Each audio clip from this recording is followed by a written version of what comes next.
दर्शकबिन नमस्कार, यहाँलाई स्वागत छ हिमालयन नेटवर्कमा। निकै अघिबाटै चर्चा, रहस्य, कौतूहलता र जिज्ञासा बीच चलिएको त्रिपक्षीय वार्ता फलरहित बेटुङ्गोको हलुङ्गो मात्र होइन, तर उत्तिकै हास्यास्पद तरिकाले समापन भएको छ। वार्तामा बंगाल सरकारको तर्फबाट कुनै गतिलो प्रतिनिधिको उपस्थिति रहेन। सुरुवातबाट नै भनिँदै आइरहेको त्रिपक्षीय वार्ता अन्तमा गएर वार्ता जस्तो कुनै पनि दिशाबाट देखिएन। पहाडका गोर्खा प्रतिनिधिहरू आफ्नो समस्या लिएर सरकार समक्ष बिन्ती बिसाउन गएको अनि सरकारले सहानुभूतिपूर्वक विचार गरिनेछ भन्ने आश्वासनपछि यतिमै पहाडबाट गएका गोर्खा प्रतिनिधि अनि केन्द्र सरकार बीचको कुराकानी समेटिएको भान भयो। वार्तामा भाजपा नेता अनि गठबन्धनकै नेतृत्वहरूलाई मात्र निम्त्याएको भए पनि बैठकको ठीक अघि एक दिन अघि मात्र सांसद राजु विष्टले गोर्खा समुदायका केही बौद्धिक व्यक्तित्वहरूसँगको भेटघाट गरेकोले पनि केही थप जिज्ञासा थपिएको थियो। बैठकपछि दार्जिलिङका सांसद राजु विष्टले के भने सुन्नुहोस्। भारत के गोरखाओं के लिए आज का ये दिन बहुत हिस्टोरिकल था। मुझे लगता है प्रथम बार ऐसा हुआ है कि बगैर किसी आंदोलन के और बगैर किसी बंद के गृह मंत्री जी के साथ 1 घंटे से ज़्यादा समय तक पहली वार्ता रही। और जैसे मैंने बताया, ये वार्ता अपने आप में बहुत हिस्टोरिकल थी और सफल वार्ता हुई। हमने अपनी जो मांग थी पूरी गृह मंत्री जी के सामने समक्ष रख दी है और गृह मंत्री ने भी ये आश्वासन दिया है कि आपकी जो मांग है उसके लिए भारत सरकार ईमानदारी से प्रयास करेगी और उसका हल करेगी। क्योंकि ये एक ट्राइपेटाइट टॉक था जिसके अंदर में केंद्र सरकार, हमारे गोरखाओं के जो विधायक हैं और सांसद है और जो हमारे अलायंस पार्टी के अध्यक्ष हैं, और साथ ही तीसरा जो पक्ष था वो पश्चिम बंगाल सरकार था। पश्चिम बंगाल सरकार दुर्गा पूजा के कारण उन्होंने चीफ सेक्रेटरी या किसी सीनियर अफसर को नहीं भेजा। उन्होंने जो उनके यहाँ पे दिल्ली में प्रतिनिधि है जिनको हम रेजिडेंट कमिश्नर कहते हैं, तो वो आए हुए थे। तो गृह मंत्री जी ने ये कहा है कि अभी दिवाली के बाद नवंबर में ही दूसरी वार्ता होगी और उस वार्ता में जो है पश्चिम बंगाल से जो भी रिप्रेजेंटेटिव आएंगे, चीफ सेक्रेटरी या जो भी, उनके बाद सुनने के बाद जो है हम कोई ठोस निर्णय लेंगे। और जैसा हम जानते हैं, दार्जिलिंग तराई डूवर्स के अपने आप में एक इतिहास है। आज जहां दार्जिलिंग में कोई डेमोक्रेसी नहीं है, कोई भारत का संविधान लागू नहीं होता, 2001 से पंचायत के चुनाव नहीं हुए, 2017 से जीटीए के किसी प्रकार के चुनाव नहीं हुए, और तो और दार्जिलिंग की जो भारत में दूसरी सबसे पुरानी म्यूनिसिपैलिटी है मद्रास के बाद, वो भी एक ब्यूरोक्रेट के माध्यम से चलता है। सो इतना अन्याय, अत्याचार पार्टिकुलरली नॉर्थ बंगाल और दार्जिलिंग तराई डूवर्स की जनता के साथ हुआ है। ये सीपीएम के समय भी हुआ है और आज टीएमसी के समय में भी हो रहा है।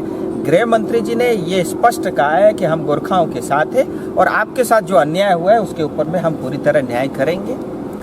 इसी तरह से गोरखाओं में जो 11 जनजातीय उपजातियां जो छूटी हुई है, जो ट्राइबल, बाकी सब ट्राइबल है लेकिन 11 उपजातियां एसटी से छूटी हुई है, उनके भी जो तथ्य है, जो प्रमाण है और जो कुछ भी हमारे पास हिस्टोरिकल डॉक्यूमेंट्स है उसके माध्यम से ये गोरखाओं को जनजाति मिलना उनका एक अधिकार है। क्योंकि 1941 के सेंसस तक वो थे।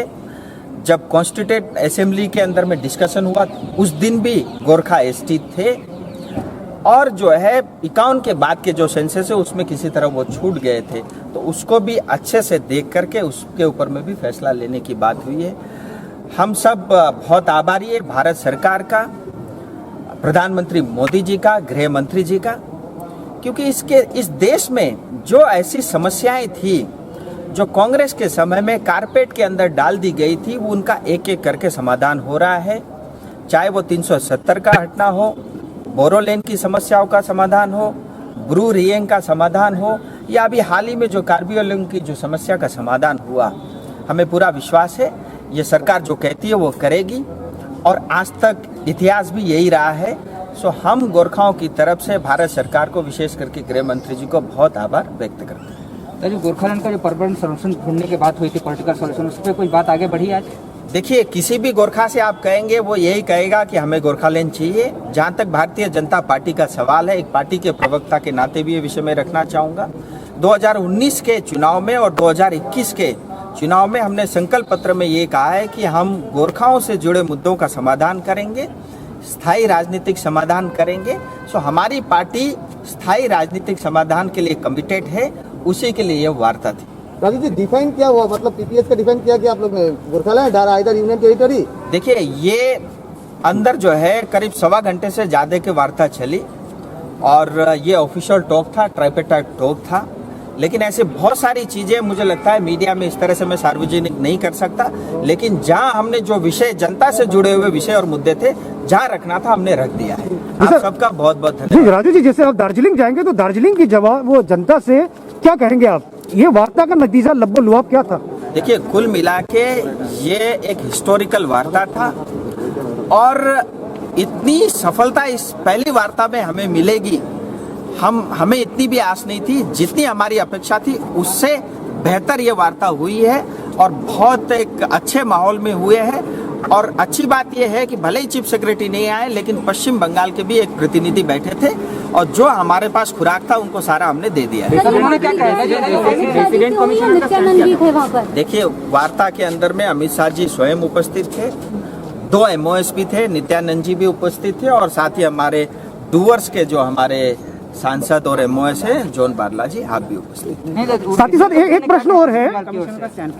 देखिए, जैसे गृह मंत्री जी ने कहा कि हमने ये अपेक्षा किया था कि चीफ सेक्रेटरी आएंगे, वो नहीं मौजूद थे, तो उन्होंने ये कहा है कि हम दिवाली के तुरंत बाद दूसरी वार्ता बुलाएंगे और उसमें पश्चिम बंगाल का पक्ष भी हम सुनेंगे। अच्छा हुआ है, राम्रो भएको छ र सुरुवात हो। टाइम लाग्छ राम्रो चिज हुनको लागि। तपाईँ बोलेको राम्रो लाग्छ। हेर्नु भएको छ त, सीरीज अफ डायलॉग हेर्नु भएको छ। डायलॉग एक सीरीज में कंप्लीट नहीं होता, इसका सीरीज लगेगा। अभी इस बार बंगाल सरकार से नहीं आ सका, वो लेवल का, कॉम्पिटेंट लेवल का, चीफ सेक्रेटरी लेवल का। तो इस बार रेसिडेंट कमिश्नर आया था, तो अगले बार जब आएंगे तो कमिश्नर साहब चीफ सेक्रेटरी आएंगे दिवाली के बाद या नवंबर दिसंबर में बोला है। सब अच्छा। विशेषतः आजको जुन चाहिँ वार्ता छ, एउटा डायलग जुन चाहिँ ओपन भयो, यो नै ठुलो कुरा हो। त्यसमा जुन चाहिँ चेयर गर्नुभएको थियो, होम मिनिस्टर स्वयंले गर्नुभएको थियो।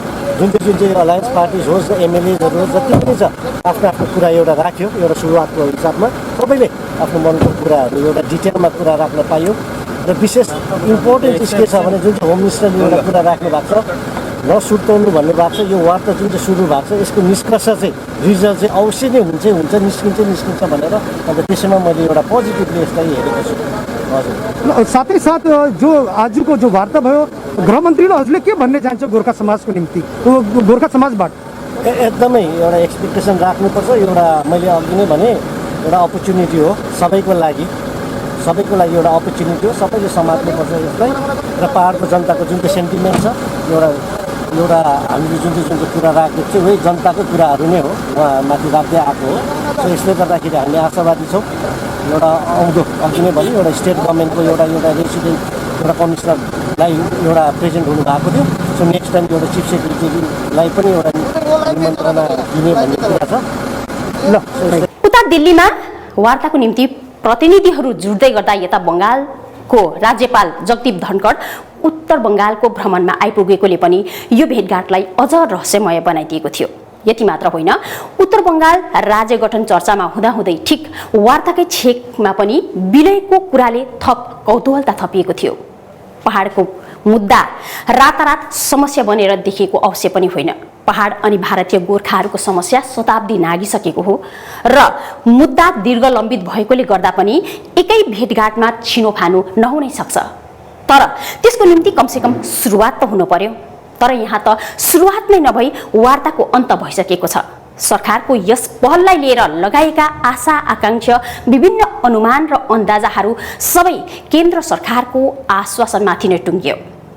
पहाडको समस्या सम्पूर्ण पहाडवासीको हो। दशकौंदेखि नसुल्झिएको मुद्दा सम्पूर्ण गोर्खाहरूको हो। यसैले यदि यस सम्बन्धी वास्तवमै चर्चा गरिनु थियो भने त्यो चर्चामा यहाँका सम्पूर्ण दलहरूको प्रतिनिधिगण, नागरिक समाजको व्यक्तिविशेषहरूलाई पनि मध्यनजरमा राखिने थियो।